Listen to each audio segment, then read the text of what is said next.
So I'd like to welcome everyone to our April PTO meeting. My name is Andy Lippman, and I am co-president of Valley Southwoods PTO, along with Alicia Manuel. Alicia, if you'll wave so people can see. And Lane Mendenhall-Buck is our moderator today. Lane, if you'll show them who you are. We're glad you're able to join us for this virtual meeting. Our topic today is Behind the SRO, or School Resource Officer, and what parents need to know to keep their teens safe. We have several speakers to get through today, so I'll try to be brief. Please know that we'll be taking questions during the presentation. Please use the Q&A button at the bottom of your page for those questions. Lane will be monitoring the questions for us. Before we move to our first speaker, I wanted to mention what our PTO has been doing to help with keeping our schools safe, keeping us connected, and helping staff know how appreciated they are during this very difficult year. At the beginning of the year, our PTO provided masks to all staff members at Valley and Valley Southwoods. Our PTO also provided ID badge lanyards to all students at Valley and Southwoods so that they could be identified by staff. Our wonderful hospitality committee provided packaged meals to teachers during conferences. Our directory committee provided school directories to any family who wanted them. Our cookie box event provided prepackaged cookies to all staff at Valley Southwoods, Walnut Creek, and the Learning Resource Center during holiday time. And recently, our PTO provided 1,000 gift bags for district staff who received their COVID vaccinations. To continue to do our work, supporting staff and students, we need your help. Please consider donating to PTO either through our Give Lively site found on our Facebook page at Valley Southwoods PTO or through our website at www.vhspto.org. One last order of business before we get started with our presenters. We are still in need of many more chaperones for prom on April 17th. Please contact Jennifer Hayes if you can help, or she's waving, or let her know through the Q&A today. Our first speakers today are West Des Moines Police Chief Chris Scott and Officer Craig Weatherall to discuss what SROs do for our students and what parents need to know to keep our kids safe. Chief Scott, please. Thank you, Andy. Thanks for having me. Alicia, thank you both, and to the PTO and the school district. This is a great partnership, our SROs and the schools, and I would say it's really the grassroots of what community policing is all about. In the schools, we not only have the ability to hold relationships with our student body, but with the staff, and that goes beyond the borders into families and businesses. So our relationship with the school district is a very big deal to us. So I appreciate you allowing us an opportunity to come here and talk a little bit about what we do. Okay, now I'm going to try and do what I call magic for me, and that is to share my screen. So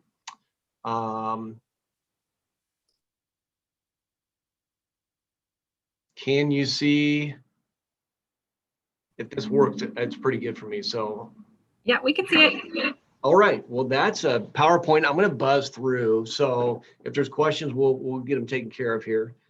But it would be wrong of me not to, show the first picture, because effective last night, I'm officially a grandpa, and it's my job to do this. So that is baby Ellie. So moving on, and thank you for allowing me to do that. Our school resource officer program, we actually have 3 SROs, 2 in the Valley School District, 1 at Dowling. And then the Valley School District also has an SRO from Clive, who participates in one of the middle schools. Officer Weatherall, who's joined us today, doesn't just serve Valley High School, though. He also responds to Jordan Creek Elementary, West Ridge, Crossroads, and we do have Waukee School District schools in our city that we also provide a service to. Officer Cuevas, those who've been through the high school know maybe Officer Cuevas. He serves primarily at Southwoods, but he also responds to Walnut Creek Alternative School, Stillwell Junior High, Hillside, Fair Meadows, and Western Hills. Officer Granzo serves the Dowling program and also 2 affiliated schools, Sacred Heart and St. Francis. And I wanted to share a little bit about those officers' responsibilities, because a lot of people think they're assigned to a school and that's the only school that they're at, and that's just not the case. We take their expertise and we spread them out a little bit amongst the district. So what does it take to become a school resource officer? First thing we need to do is we need officers who know how to be police officers. And so we require them to have 3 years of police experience before they can apply for the spot.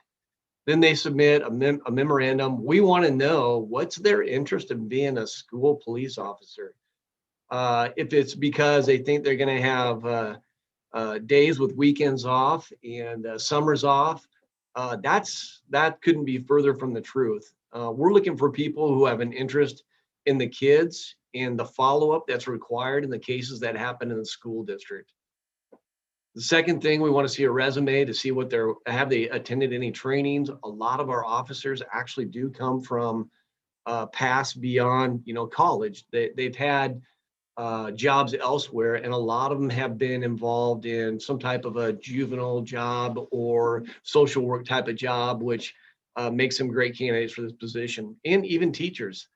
Then we do a review and evaluate, and we send them to an oral board. One of the things through our conversations at the direction of the school board, the school's not been as involved in the hiring process as they should be. And this is something that is listed as a goal moving forward, and one that's easy to make happen.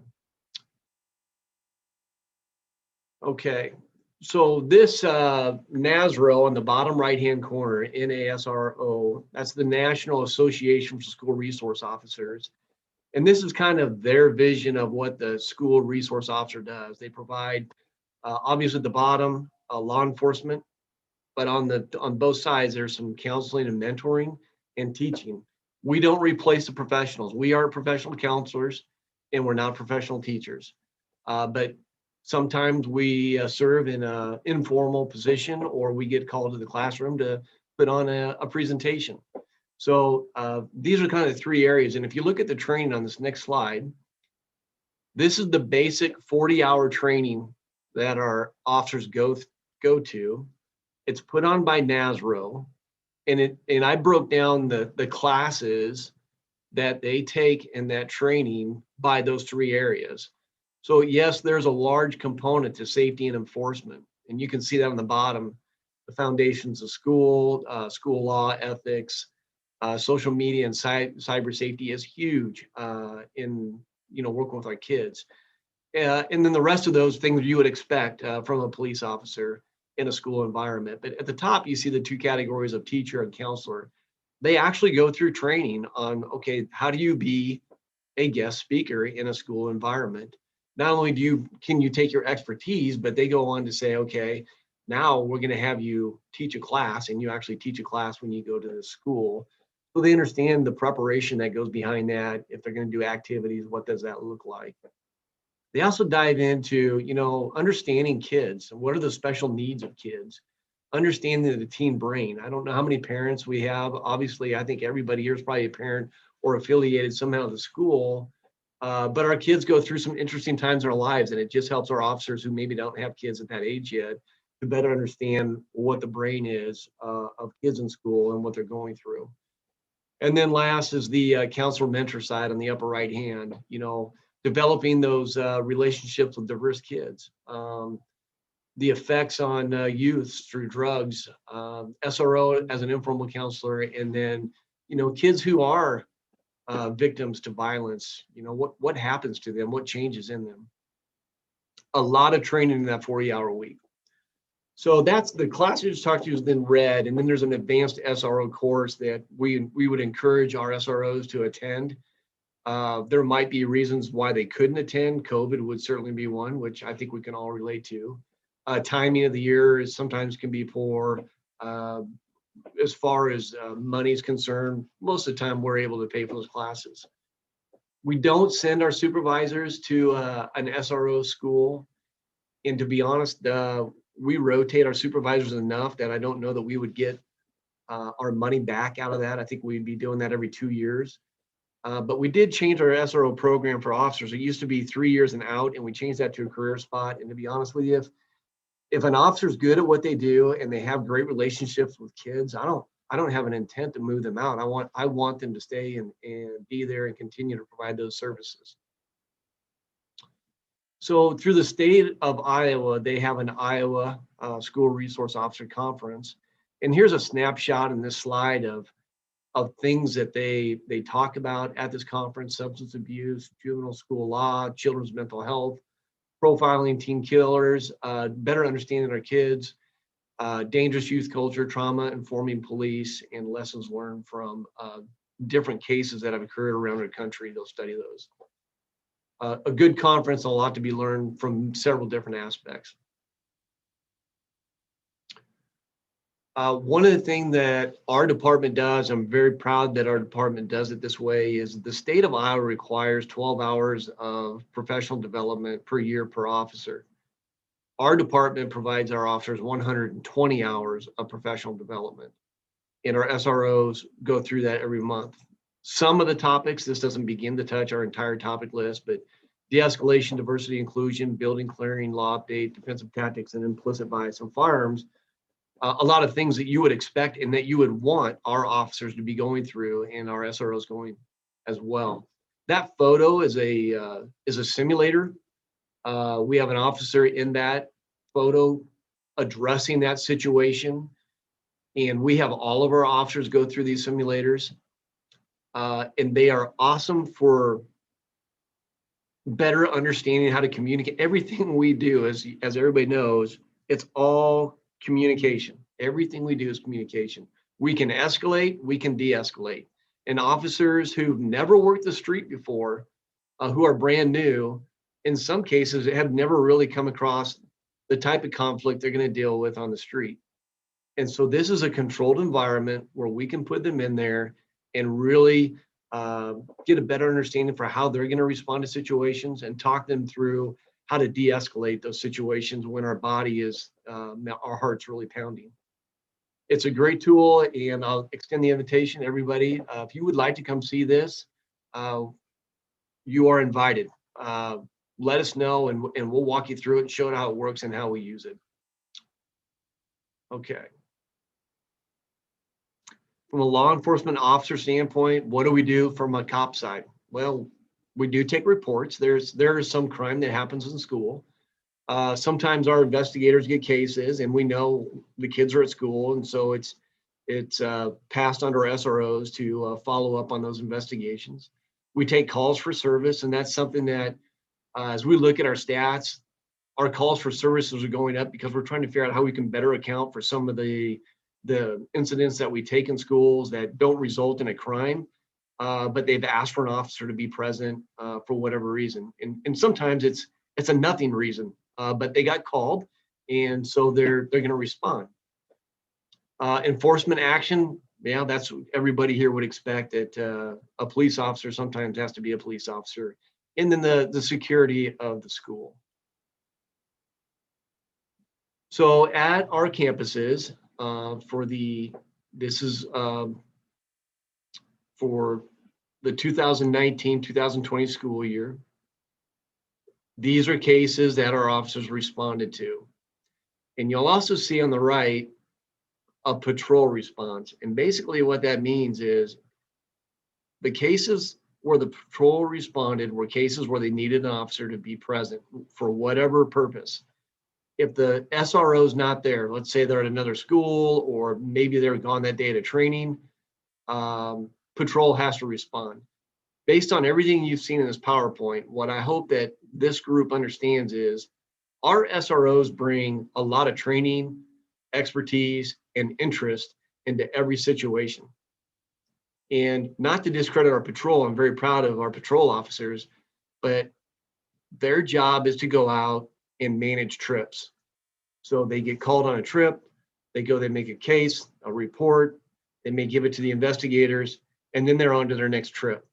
But our SROs bring an interest and an understanding that what happens in this response, and that impacts a student and maybe two students, and they go home. So their parents, maybe the entire household, maybe the school environment, those principals.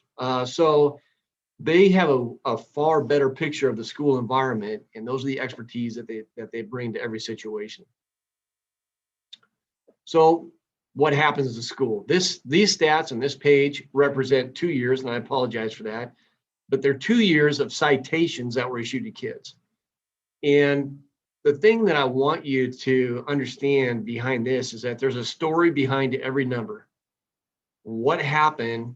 There were 63 kids that were given tobacco violations, but the story behind that is how many warnings, how many times did an officer interact with those kids and say, hey, I'm not jamming you up this time. You can't bring this to school. You shouldn't be smoking anyways. Do your parents know you're smoking?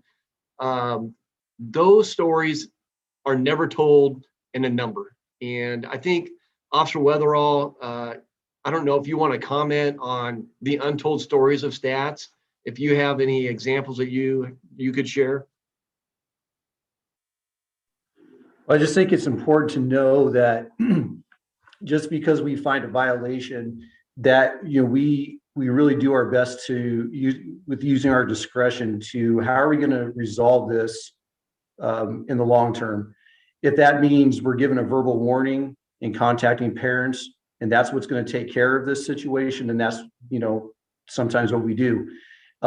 If we've given, just like you said, Chief, a little bit ago, if we're given warnings and the student is still in violation, then that's when we might escalate into a citation. Okay, so I think it's just important to know that we are not focused on strict enforcement. We really do try to resolve issues without that enforcement piece, if we can.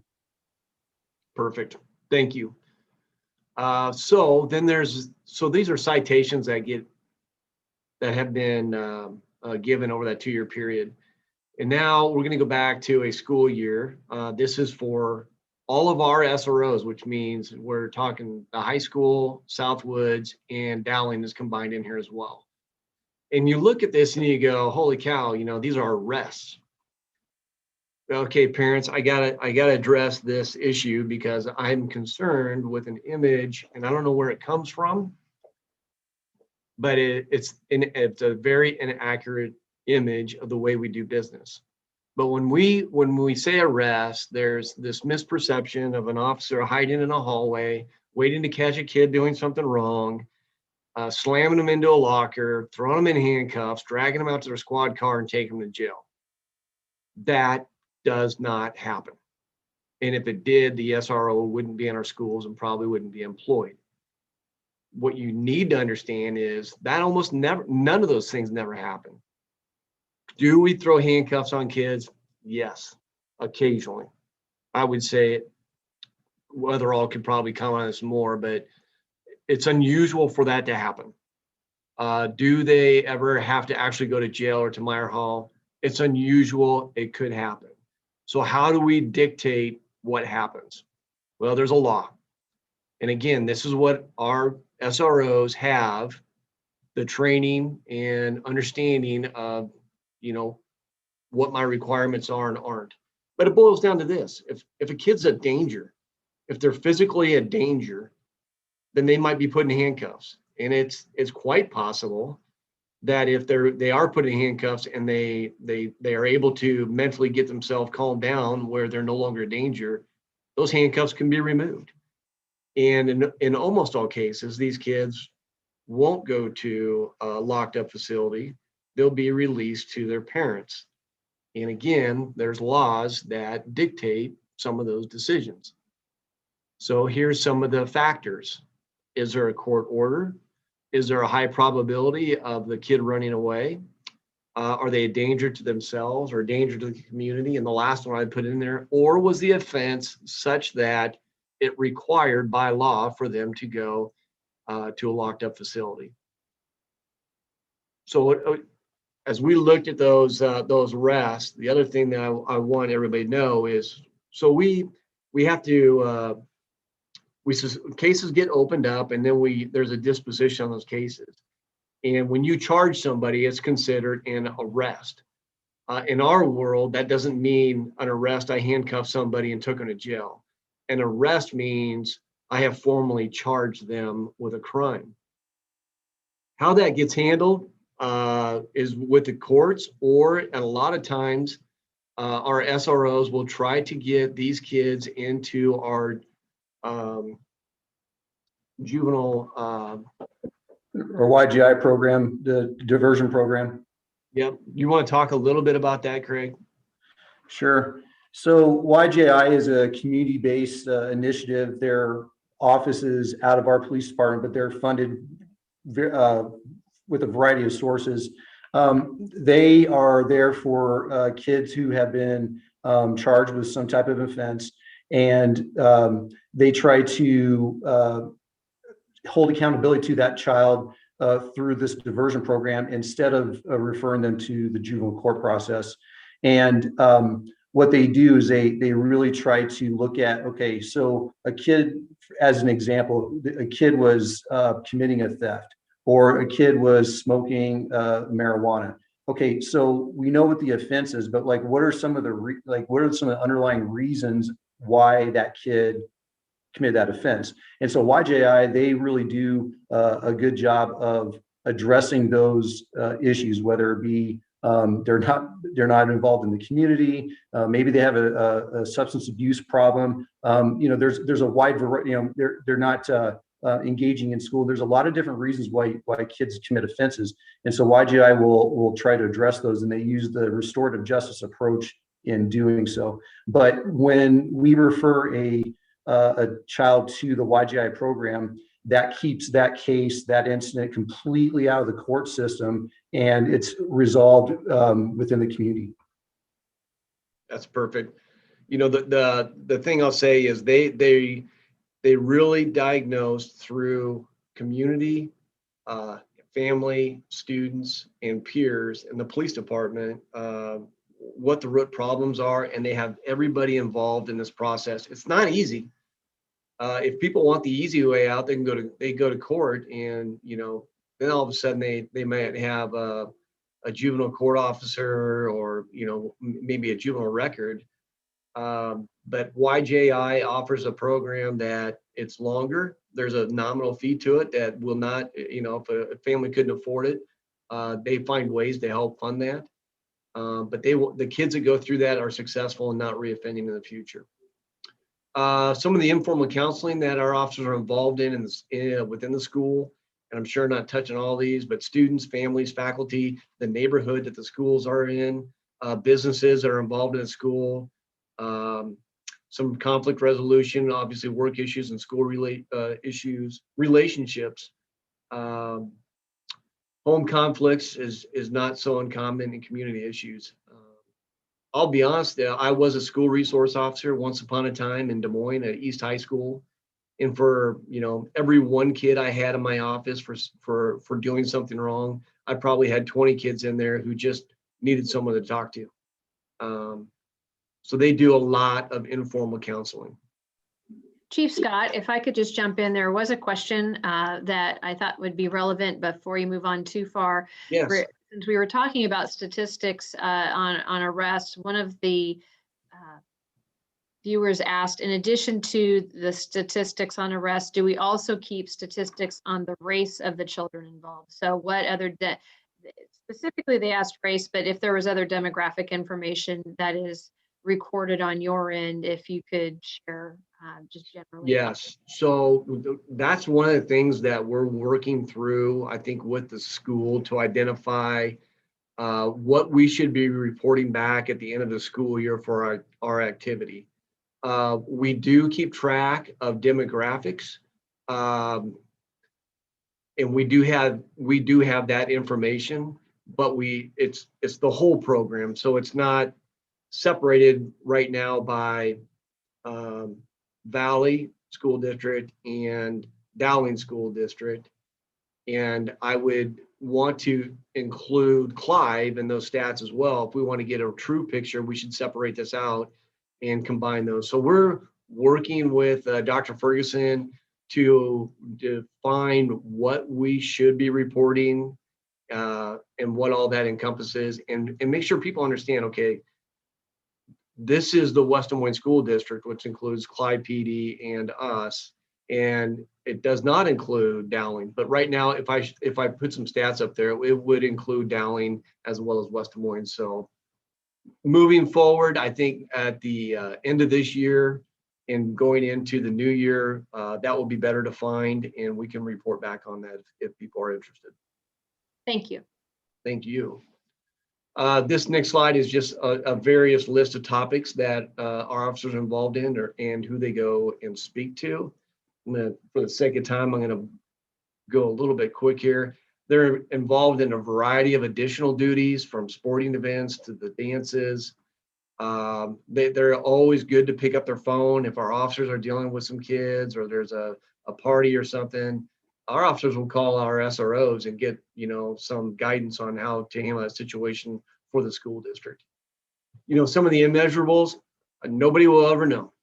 How many acts of violence were prevented because an officer's out of school? I wish we could measure that, but we will never be able to do that. How many relationships are we creating due to an interaction with an officer? That's another immeasurable. We'll never know. Simple gesture of how's your day going? For some kids, that goes a long ways. And sometimes that simple conversation breaks down some barriers too. Here's some pictures of Weatherall and just interactives with some kids in some different environments.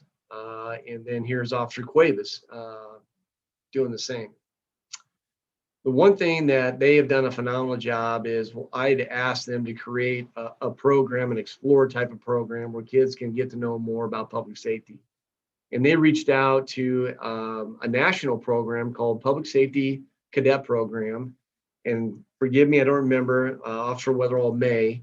The guy that started Public Safety Cadet Program is a Valley graduate, and his program has gone nationwide, and I would say is the fastest growing youth program for public safety right now. Yeah, his name is Ken Jeffries. Thank you. He had a career in the FBI, and he started this program, and it's really taken off. So, but they've created a program where kids in our schools can learn more about not just police, but public safety, fire, EMS, our dispatch center. Some of the kids that they recruited, there's 15 kids. There's females and males. It's a diverse group of kids, but some have no interest in a career in public safety, but they want to learn more about it. And what a great avenue for them to learn that. Here's just some photos of some of the public safety cadet classes they've already had. And that public safety cadets did adopt a family, and with their permission, we did share this photo. But the cadets got the presents for them and wrapped the presents, and these officers who are involved in the public safety cadet training delivered those packages. So it's a great program. What I'd like to do is just open it for a couple minutes to Officer Weatherall to give you an idea, okay, what's his day look like as an SRO at Valley High School? So Craig, if you give us Thanks, a picture. Chief. Yeah. So I'm gonna try to keep this brief. So, when someone asks me that question, sometimes I don't know how to answer that, because I'm going to be honest with you. My day, there's nothing routine about it. There's nothing, there's nothing, I shouldn't say there's nothing simple, but, there's just not a lot of things that happen that just like, oh, okay, now on to the next thing. A lot of what I do extends beyond throughout the day, even into the evening, throughout the next day, and sometimes beyond that. But some things I really like try to do. I try to be proactive when I can. I will typically start my day off just roaming the parking lots and patrolling around there as the kids come to school. From there, I'll walk into my office and I'll get computers and stuff fired up. But a lot of times my day turns into contacting DHS, or my day turns into I will go resolve an issue at one of the elementary schools, or Officer Cuevas needs assistance with doing a home visit or something at his school, so I'll go in and assist him with that. Unfortunately, many things that I deal with, there is an administrative side of it. And so I spend an incredible amount of time doing paperwork, making sure things are documented. And when I have time, I walk the hallways. I go into the lunchroom. When I can, I walk into classrooms. Periodically, I'll have the opportunity to be a guest speaker. And so, but with all that being said, there's just nothing routine about it. And just to give you an example, if we at Valley High School, if we find a student that's under the influence, and we find say some contraband on them, that's not a 5-10 minute conversation and then we're moving on. We're talking, that's going to take up half my day when you calling parents, bringing them to the school, doing the investigation piece of it, the administrative side of things, going to the police department to put the evidence into the evidence room, contacting juvenile court or contacting YJI. I mean, there's just a lot of stuff that goes into that type of thing. So, but we are very busy, but we're glad to be there and to do what we can. I also want to make sure that we're clear that whenever I walk into the school or I represent the police department in the school environment, while I'm a police officer, obviously, I don't really look at myself as a police officer. I look at myself more as a team member with the administration, a team member with the school district, team member with the families and kids as well. Okay. So because we're dealing with the school environment, we're there at the school to get the kids educated. So, there are many times where I have available resources that say Mr. Maxwell might not. And so I kind of bridge that gap, and I'm able to maybe move that situation along a little bit faster because of the resources that I have at my disposal. And so everything that I do in that school is revolved around how can we get this kid in the right frame of mind to get educated and to make good decisions. That's really what the bottom line is. And I can speak for Officer Cuevas. He feels the exact same way. We certainly do not walk into that school thinking we're just going to start charging kids. Like, that's just not how it works. That's not the way we operate. That's not our mindset. And we don't believe in that. Okay. I do want to mention real quick, the chief brought up the stats on the citations, and there's a big number of tobacco citations. So we're not talking necessarily like cigarettes. In fact, I would say almost all those citations were from vaping. Okay. So, and at some point, I can certainly come back and we can have a very long, lengthy conversation about vaping. I can show you what it is, what these devices are, and where you get them and all that. So feel free to invite me back and we can have a discussion about that. But I will, and I know there's a couple other people to speak here, so I have to share the story because I think it's a good story. But Officer Cuevas had an incident at Valley Southwoods, and it was a very dicey situation. The female involved in that incident required Officer Cuevas to go hands-on. That's not fun for anybody. But where the story turns out good is he had a relationship with this young lady going into it. And after the incident was over, he continued that relationship with this young lady. And she is now a part of our public safety cadet program. And I think that just says a lot about what they're bringing to the table and their interest in relationships that they're building with these kids. Okay, we've spoke way too much. Are there any questions we haven't answered? There are a couple of questions on this. We have one. Do the SROs work with teachers, administrators, and counselors to identify students who might be at risk and proactively seek those kids out to potentially prevent an incident? I'll let Officer Weatherall or even Mr. Maxwell maybe comment on that. So Mr. Maxwell, I'll go first on this. So I think it's also important to know that in my opinion, we SROs have a very strong relationship with the staff in general, certainly the principals and counselors and the teachers. It is not uncommon for me to speak with the counselor about a student who is not engaging, not coming to school, and then taking that information and collaborating with them to what can we do to get this kid back on track. Same conversations I have with the principals. Mr. Maxwell, would you like to add to that? Yeah, absolutely. In fact, just this morning, I was getting ready to head to the LRC, and I saw a young woman right outside my office. She passed by, and even when students are wearing masks, I can still tell when they're in distress. She walked by me, and I just stopped and looked back at her, and I thought, there's something going on with her. All of a sudden, this is honest to the truth, she turned around and came back to me and said, "Is the resource officer here?"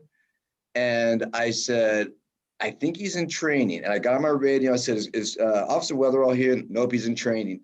And I said, "Listen, let's come into my office and let's talk." And she started crying in my office, and I asked her, "What's going on?" And she said something about family issues. I went and got a counselor to come over, and we sat and processed with her, and then I left. But she was actively seeking out Craig. And because there was a problem going on with her in her life, and I'm not sure exactly what it was, but I asked her, because she was seeking out Craig, are you in danger? Are you in harm? She said, "No, I'm not." So Craig is seen as truly a resource, and so the conversations that we have oftentimes are about just general kids who may be not making the best decisions, and just trying to encourage them to make good decisions. For me, discipline is about teaching. It's not about punishment. It's about teaching. And Craig has been in many conferences where I have been in a conversation with a student who may not have made the best choice. And Craig and I will both just talk to the student about, what do good choices look like? How could this have ended up differently if you were not in school where you're surrounded by people who care about you and want the best for you? So Craig, like I said, he's definitely a valued member of Valley High School staff. The other thing I'd like to add to that as well is, especially in COVID year. So this year, as far as like stats and stuff, I feel like they're going to be much different from what a typical normal school year looks like. Okay. But in any event, this year in particular, myself and Officer Cuevas, we have done quite a few more home visits, and many of those visits, we will bring along someone like Mr. Maxwell or the counseling office. And some of those home visits are not the information is generated from the counseling office, which and initially it might have been a communication from a teacher to the counselor. And so we just really, I want to make sure we emphasize, like, we really do try to work as a team to get these kids on track and getting them to get their education. I'd like to switch gears now. We have about 20 more minutes. And I'd like to thank Chief Scott and Officer Weatherall. Thank you very, very much for being here. We may take some questions at the end, but I wanted to give the principals some time to give us updates, because I know there's quite a bit of updating. So we'll let you, David and Mitch, please take the floor. Sure. I'll go first, Mitch. There has been, in my Sunday email, I think it was last Sunday, I sent out a communication that Valley and Valley South was going to switch our schedules for next year and go to what we call the 4+1. Those are 4 block days and then 1 8-period day. And we had collected and we had some seminars and some presentations around the 3 options that we were considering for next year. And I know that there are some staff and some families who preferred that modified block, that 3 8-period day, and then the 2 block days. But I wanted to share some of the thought process that went behind the decision that we made to move to that 4+1. I understand that the challenges of the block schedule impacted us greatly, but not as greatly as the impact of COVID and this pandemic. And I know that as a building principal, when I think about the achievement of our students and the learning, I know that we have, and the best way to describe it is simply that we lost a step this year. when we decided, when we provided instruction on that in the online as well as the on-site platforms, I think about the students who are online. I think about the sophomores who have never set foot at Valley High School because they've been online this year. I think about the kids who are at home alone during the day, who are online learners, who have just somewhat lost hope or who have disengaged from the classroom because they're not around their peers. Their learning environment doesn't change versus the kids who come to school every day and are able to go from class to class and eat in the cafeteria and see their friends in the hallways. Our online kids don't have that option. So I'm thinking of how can we best support those students who are going to be coming back next year? How can we best support all of our students? And I know that there have been some concerns around what that block schedule means. I've had some conversations and some emails from parents whose kids might have some ADHD issues or ADD. I think about some of our music kids and families also who are concerned with the amount of time that kids will be playing an instrument and how that it ends up having a detrimental effect the more that they have to play their instrument. And so I know what some of the wants were around the schedule for next year. But as the building leader, I have to think about what's our need for next year. And I think about what kind of academic supports are we going to need to have in place. Next year, we're also going to be introducing and implementing new learning around social emotional learning. It's called SEL.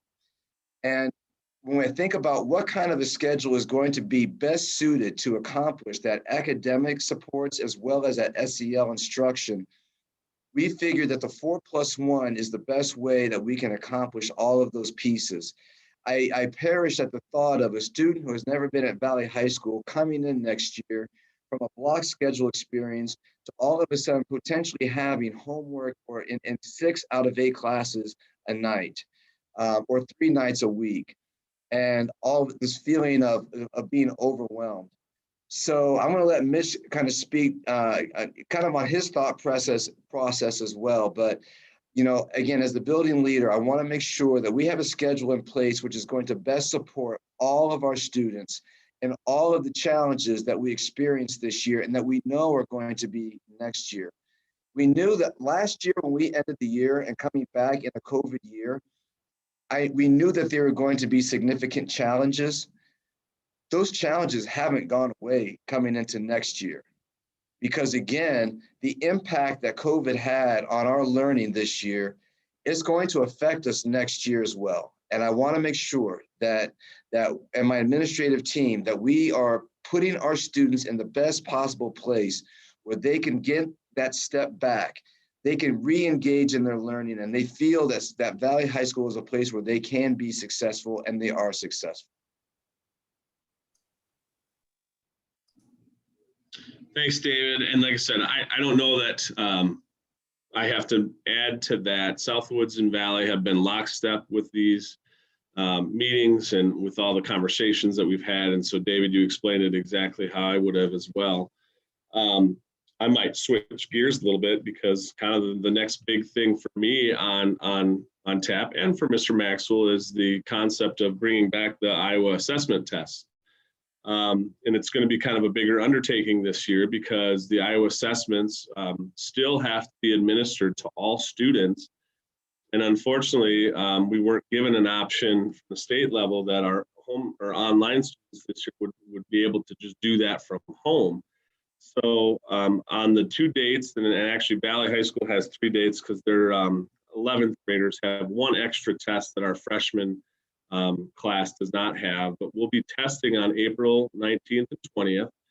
And just from the standpoint of what we need parents to know and understand is that it doesn't really matter where you are, if you're an online student or in person, that we are asking all those families to come into our building that day.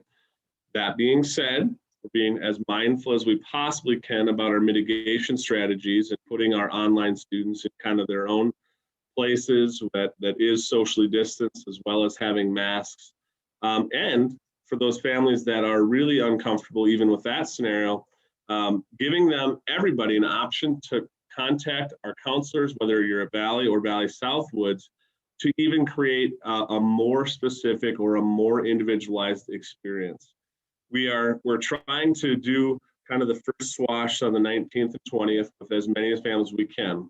And just some examples of logistics there is most of those families haven't been riding a bus. And so you have the ability to get on a bus those 2 days to get yourself to and from just for the window of the testing. So they could come on a bus in the morning, they could ride home in the afternoon after the testing is complete on those 2 days, simply by just contacting the transportation. As we said, our counselors have been working with individual families that have unique circumstances, but we're still held, unfortunately, accountable for our percentage of our students that need to take the test. So we'd like to tell you that, you don't need to worry about it this year, but really as building leaders and as district leaders, it's extremely important that we still try to reach and have as many of our students tested. We're kind of anxious this year. We need that, as weird as it is, that data is still valuable to us, and we missed this opportunity last year. And so we are glad that we're coming back online, but it does pose some challenges for this year. So obviously that's a big question that a lot of our families have been having, and we've been dialoguing, but hopefully you're getting the district emails from and communication from Lane. She's done a nice job of putting information out there of like what to do if you need transportation, what do you need to do, who do you need to contact if you're uncomfortable coming in those days. But the biggest message that between David and I would like to say is that we really do need all of our families to set something up and work with us on that so that we can get and keep the majority of our students in that environment. So, Can I ask a quick question for both of you to address, because we're getting a lot of feedback on this particular issue. The lack of daily announcements being pushed out by email. Lots of parents have commented about it and feel like we're missing out from that. I know that might not have been your decisions, or maybe it was, but there is a large demand by parents that like information to be able to subscribe or get those. I understand that there are people that don't like so many emails, don't know how to press the delete button, but there's those of us that really, sorry, there are those of us that really would like to see those announcements. And even when you go online, there are very few announcements right now. Andy, I can speak to that briefly. We're missing our announcements, Lane. Well, it was a conscious decision. Certainly we had a high volume of feedback that getting a daily email that had two things that were going on with the old Valley Vibes is it was a lot of the same information. So if somebody wanted to put something in, have it come to the top, they just kept submitting over again, and not having it be able to be really necessarily relevant to their students. So if they really only wanted to look at Silver Cord, or if they wanted to look at athletics or scholarships, that there wasn't a way to really shorten that list. And so when the website was redesigned, the Valley Vibes was also redesigned with that in mind. And so we are going to send a communication out to Valley families and staff with an update. The reason we have not done so yet is that there has been a glitch, a bug on the admin side of some things for it doesn't So Lane, impact. can parents subscribe and get the emails pushed to them instead of playing go fetch? I will get to that, I promise. So, but we're going to share the why and share, there's two big things. Number one, people aren't submitting to Valley Vibes in the same way because there's filtering. That means is that somebody who wants to put a prom announcement or a scholarship or a Silver Cord piece can do it once. And within that Valley Vibe sidebar, I can click and see all of the Silver Cord or all of the prom. It's a whole bunch of different categories. So the volume of Valley Vibes, when you say there's not as much daily, that's intentional, that the list isn't as long because there's not the repetitiveness of I have to submit something every day to have it come to the top of the list. So that's the first piece. There is an RSS subscription that we are going to include information about that allows that kind of opt-in for when there is an update to that page. And I'm not going to get into all of the details of it here, but that will be shared to those Valley parents.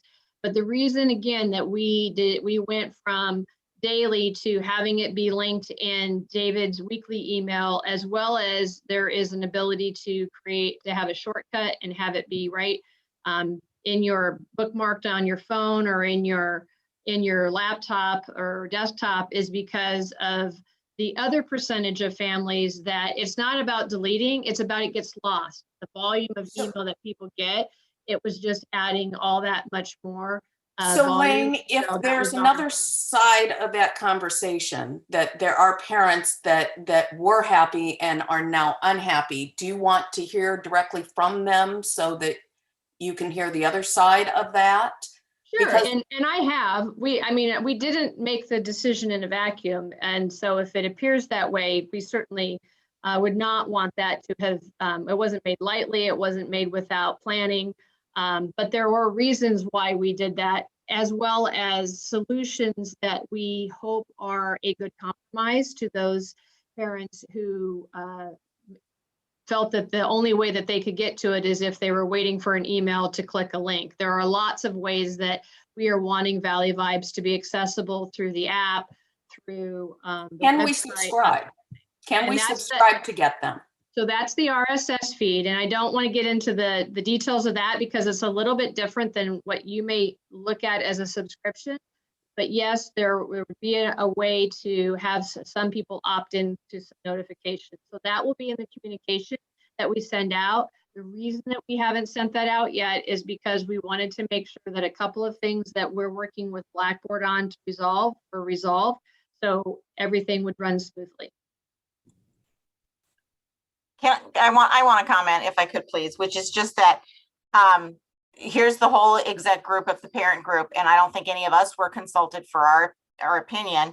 And I just wonder who really was consulted, besides the people that don't like it. And thank you for your time. Thank you, Stephanie. I have a question about going back to the scheduling. It's not, and I don't want to belabor it, but I just wanted to, because I understand for next year that there's a lot of getting caught up with the students who are online, coming back in. Is that something that's going to be looked at again as we get to a point where the students are more back, where it might be, okay, we've done that. Here are the advantages, disadvantages. Is this on a going forward basis going to continue that way, or is it going to be reevaluated as, knock on wood, we get through this COVID craziness that we've been dealing with, this pandemic that's really screwed up everybody's work, personal, school lives. So that's all. And I don't want to make it a big issue, but just, is it something that might be reevaluated on a going forward basis? Liz, that is a great question. And, you know, as a building leader, I want to make sure that we have protocols and things in place which are going to best serve our school, our students, and our staff. And if we get to a point next year where we feel like we can do better, or we need to reevaluate the schedule, you know, we've done the modified block, that 3 8-period days and 2 block period days. I mean, for the 15 years before this year, that was what we had. And if we really feel strongly that that's where we need to return to, I would be more than happy to reopen that conversation and to just look at where we are and to see if we can do things better. Yeah, and I want to reiterate that too, because decisions like this are always challenging, because you've got folks that really loved what it is, and we hear it all the time. Look at the success that our students have. And certainly Mr. Maxwell and myself aren't putting ourselves in positions of thinking that our kids are going to be unsuccessful now. We think that I'm going to just use simple examples of like new protocols that have been put in place because of the pandemic. We're absolutely going to hang on to because they're more effective, or they've been more effective than some of the old ones. And so I think we're always learning, and we probably wouldn't have experienced some of the things that we experienced this year because of the pandemic.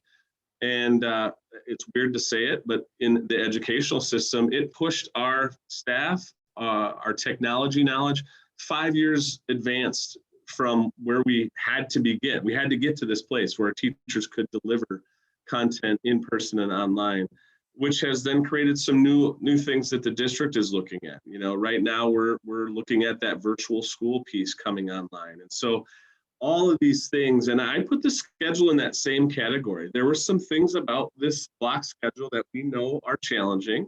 And most of it is around the ability to sit for 80 to 90 minutes. And we all understand that as educators that is a challenge. And that's where, when we saw teachers using that time the best, and I think your kids would hear this too, there's some teachers that doesn't matter if it's an 8-period day or a block, do it, they knock it out of the park, and there's some that we can improve on, right?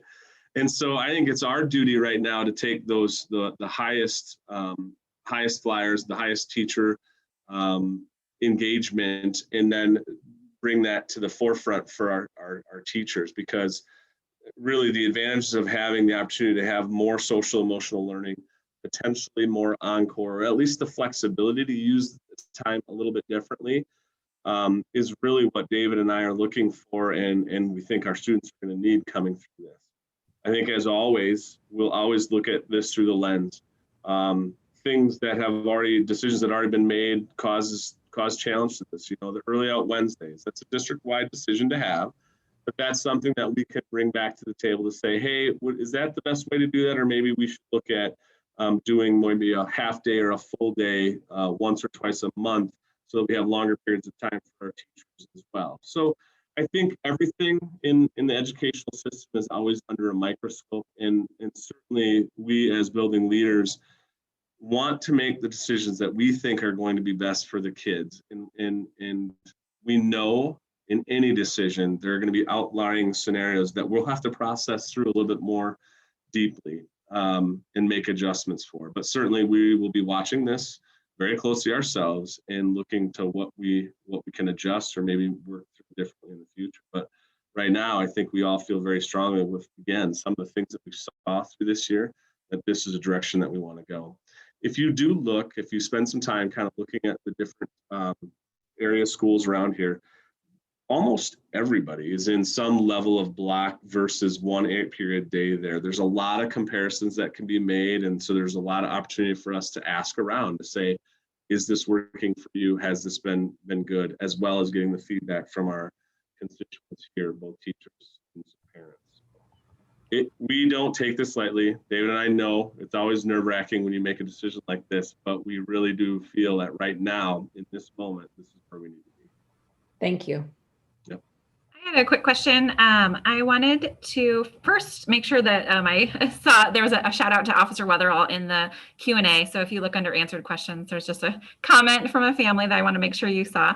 And then there was one other question out there about Encore. It kind of goes to what we were just talking about in the scheduling. Encore has become a study hall or social time for this person's child. And I think we've heard that from numerous people.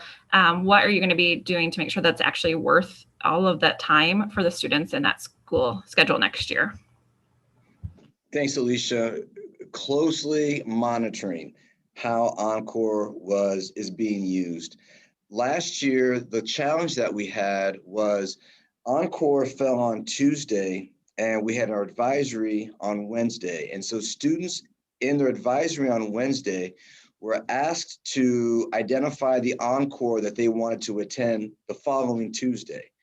And I mean, you're thinking about a week apart from each other, so that let's say that there is a test coming up or a reassessment that wanted to be done, they had to almost wait for a week before they could go back to it. Next year, we're going to put the advisory 2 days before that Encore. So that's more relevant, it's more practical, and there's a better, stronger connection between where the student is academically, what supports they need, and then where they're going to be on that 2 days later on that Thursday during Encore. So again, just closely monitoring how it's being used, making sure all students sign up for an Encore.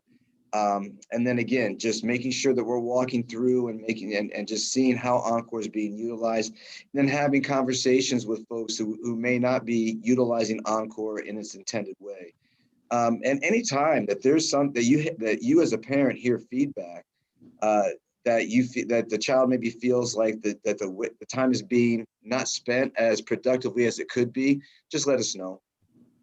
Yeah, and I'm not sure, Alicia, where that's coming from, because we don't have it this year. And that was a lot of the feedback that we were getting from the kids, is that was actually a time that many of our students did use to go touch base with the teacher, get that reassessment done. And without having that this year, that was a lot of what we heard. But to David's point, it's going to be cycled more closely of when we do that, what we call responsive scheduler. A lot of times we'd have 150 kids that didn't sign up for something. So, and we're looking very closely at the protocols and procedures, because I know at Southwoods, we're going to home base out of our advisor group. So that kids always have a place to go. And we do have a lot of social emotional learning being designed as we speak. We've had a committee working all year long that represents all elementary school through high school, with the intent that we all have specific targets that we have to meet at each grade band.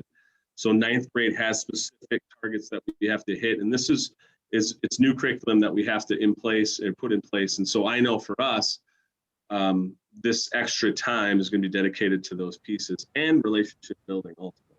Thank you. That person had a follow-up in the Q&A, and I might let you just address that directly by typing an answer to that person. Everyone will be able to see that answer in the answered question section. And I know we're getting close on time, but I did want to ask Mr. Maxwell to share just a quick update about prom and graduation. This group is probably interested in both of those. You're muted. Sorry, I hate when I do that. Prom, we are planning on having, not this weekend, but next weekend.